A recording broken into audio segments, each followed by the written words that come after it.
नमस्कार, A to Z update Atharva creators या YouTube चॅनलमध्ये तुमच्या सर्वांचे स्वागत। चॅनलवर नवीन असल्यास सबस्क्राईब करा, लाईक करा आणि बेल आयकॉनवर क्लिक करा। तर आज आपण एक नवीन योजना पाहणार आहोत। ती कृषी पंपांसाठी आहे। मुख्यमंत्री सौर कृषी पंप योजना यामार्फत 95% अनुदान दिले जाणार आहे। तर याची वैशिष्ट्ये पाहूयात। महाराष्ट्र राज्यातील शेतकऱ्यांना त्यांच्या शेतात पिकांसाठी पाण्याचा उपसा करण्यासाठी 95% अनुदान तत्वावर आर्थिक सहाय्य उपलब्ध करून देणे हा मुख्यमंत्री सौर कृषी पंप योजनेचा उद्देश आहे।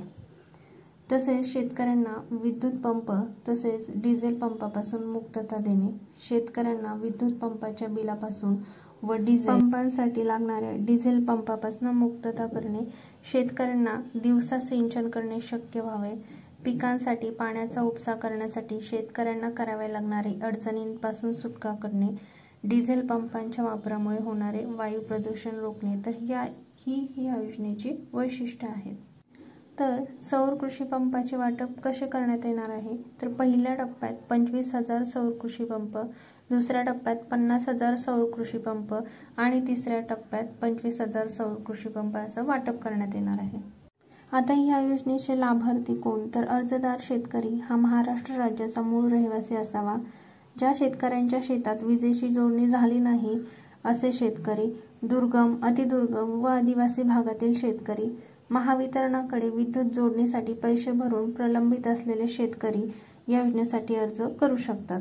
धडक सिंचन योजना अंतर्गत लाभ घेतलेले शेतकरी, ज्या शेतकऱ्यांच्या शेतात वैयक्तिक किंवा सामुदायिक शेततळे आहे तसेच ज्यांच्या शेताच्या शेजारी नदी, विहीर, बोरवेल आहे असे शेतकरी या योजनेचा लाभ मिळवण्यासाठी पात्र आहेत।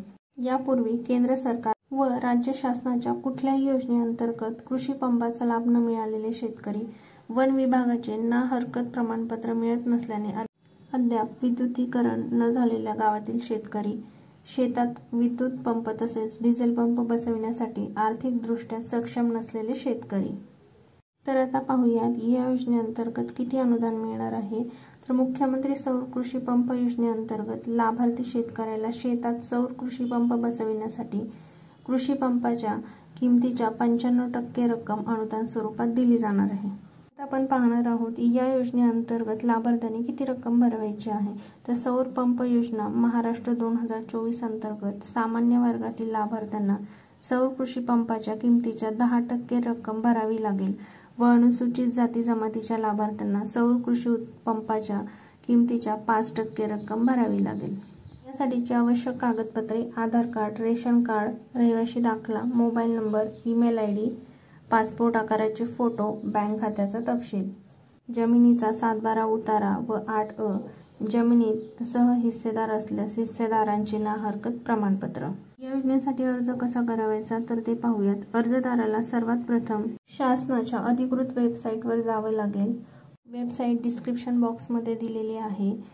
त्यानंतर होम पेज ओपन होईल। होम पेजवरती अर्ज करा मध्ये तुमच्या आवश्यकतेनुसार 3, 5, 7 अश्वशक्ती सौर पंपाची निवड करायची आहे। आता तुमच्या समोर या योजनेचा अर्ज उघडेल। त्यात विचारलेली सर्व माहिती भरून सोबत योग्य ती कागदपत्रे अपलोड करायची आहेत व संपूर्ण माहिती भरून झाल्यावर सबमिट बटनावर क्लिक करायचं आहे। तर अशा प्रकारे तुमची मुख्यमंत्री सौर कृषी पंप योजनेअंतर्गत अर्ज प्रक्रिया पूर्ण होईल।